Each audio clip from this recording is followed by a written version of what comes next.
Bonjour à tous et bonjour à tous, bienvenue dans cette nouvelle vidéo dans laquelle je vais vous présenter les pronoms relatifs. Alors on va commencer par les pronoms relatifs simples. Sachant que nous verrons dans un deuxième temps les pronoms relatifs composés. Alors, les pronoms relatifs dits simples sont au nombre de 5. On commence par le qui est un pronom relatif qui remplace un nom-sujet. Donc, on peut dire que la fonction grammaticale du pronom relatif qui est sujet. D'accord? Exemple, j'ai un livre qui me plaît. Donc ici, le pronom relatif qui a pour antécédent livre, puisque c'est la technique, le mode de fonctionnement du pronom relatif, c'est qu'il est toujours placé à droite de son antécédent. Donc ici, le livre, c'est le sujet du verbe plaît. Donc, on utilise le pronom relatif qui. Deuxième pronom relatif simple, le que, qui remplace un mot complément d'objet direct. Exemple, tu m'as prêté un livre que j'aime. Tu m'as prêté un livre que j'aime. Donc ici, le pronom relatif qui a pour antécédent livre est complément d'objet direct parce que l'antécédent livre est lui-même complément d'objet direct du verbe j'aime. J'aime quoi? Un livre. Ensuite, il y a le quoi qui, pour certains, peut être considéré comme un pronom relatif composé. Donc le quoi est considéré comme neutre. Je pourrais dire complément d'objet indirect. Exemple, tu ne sais pas ce à quoi je pense. Ce à quoi il pense, par exemple.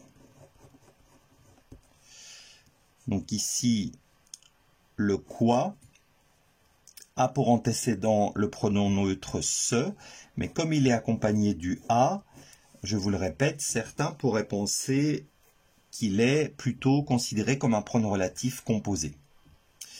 Ensuite, on a le dont, celui qui pose tant de problèmes. Le dont soit remplace un mot complément d'objet indirect. Voici le professeur dont je t'ai parlé. Voici le professeur dont je t'ai parlé. Donc ici, le dont remplace le professeur. Le verbe, c'est parler. Parler de quelqu'un. Donc ici, complément d'objet indirect. Le dont peut aussi remplacer un complément du nom, un pronom complément du nom. Voici un chien dont la patte est cassée. Dont la patte est cassée. Donc ici, le pronom relatif dont a pour antécédent un chien, puisque c'est la patte du chien. Donc ici, c'est un complément du nom. Ensuite, troisième possibilité, dont peut remplacer un complément de l'adjectif. Troisième possibilité, dont remplace un complément de l'adjectif. Exemple, ce sont des élèves. Ce sont des élèves dont je suis très content. Dont je suis très content. Donc ici, le pronom dont remplace élève, d'accord? Être content, donc c'est l'adjectif content. L'adjectif est ici, puisqu'il est utilisé avec l'auxiliaire être. Donc c'est bel et bien grammaticalement un adjectif. Donc là, on est devant un complément de l'adjectif. Et enfin, la quatrième fonction possible du pronom relatif dont, c'est complément d'agent. J'ai des parents. J'ai des parents dont je suis aimé. Donc ici, le pronom relatif dont remplace, comme d'habitude, on va avec l'antécédent des parents, d'accord? Être aimé de quelqu'un, ici, c'est bien le complément d'agent qui se retrouve dans la forme passive. Donc effectivement, le pronom relatif dont ayant 4 fonctions possibles, c'est un des pronoms relatifs et ça explique également la raison pour laquelle on craint tant ce pronom relatif.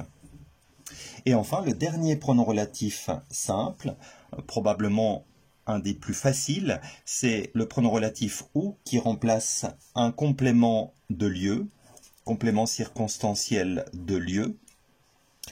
Exemple, voici une salle, voici une salle ou la salle où nous sommes. Où nous sommes. Donc ici, le pronom relatif où remplace la salle. Le verbe être est un verbe intransitif, être quelque part. Donc ici, effectivement, complément circonstanciel de lieu. La deuxième fonction possible du pronom relatif simple où, c'est le complément circonstanciel de temps. Tu es parti. Tu es parti un jour où il pleuvait. Donc ici, le pronom relatif où a pour antécédent un jour. D'accord? Et là, c'est un complément circonstanciel de temps, puisque la question que nous nous posons, c'est il pleuvait quand? Un jour. Donc voilà, pour résumer, les pronoms relatifs dits simples. Donc le pronom relatif qui est sujet, le que qui est complément d'objet direct, le quoi qui peut être considéré comme un pronom relatif composé qui est neutre, complément d'objet indirect, et le dont qui a ici 4 fonctions possibles, et le pronom relatif ou. Dans une seconde vidéo, je vous proposerai de vous expliquer les pronoms relatifs composés. Merci pour votre attention et à très bientôt.